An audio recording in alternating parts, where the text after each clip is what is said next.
कधी विचार केलाय का वाईट करणाऱ्यांचं आयुष्य पुढे कसं असतं? जाणून घ्यायचंय तर ऐका. स्वामी काय सांगत आहेत? कर्मावर विश्वास ठेवा. जे लोक तुमचे वाईट करतात त्यांच्या आयुष्यात चांगली वेळ कधीच येत नाही. एका गावात 2 माणसं राहत होती. एक प्रामाणिक, शांत आणि संयमी. दुसरा मत्सरी, कटकारस्थानी आणि इतरांचं नुकसान करण्यात आनंद मानणारा. मत्सरी माणूस नेहमीच त्या प्रामाणिक माणसाला खाली खेचण्याचा प्रयत्न करत असे.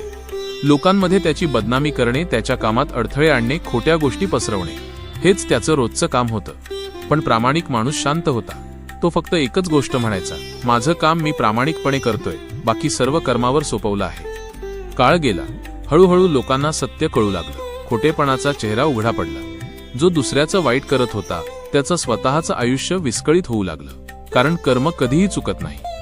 वाईट करणारा माणूस काही काळ जिंकतोय असं वाटतं, पण तो जिंकत नसतो. तो फक्त त्याच्या भविष्याच्या दुःखाची बी पेरत असतो.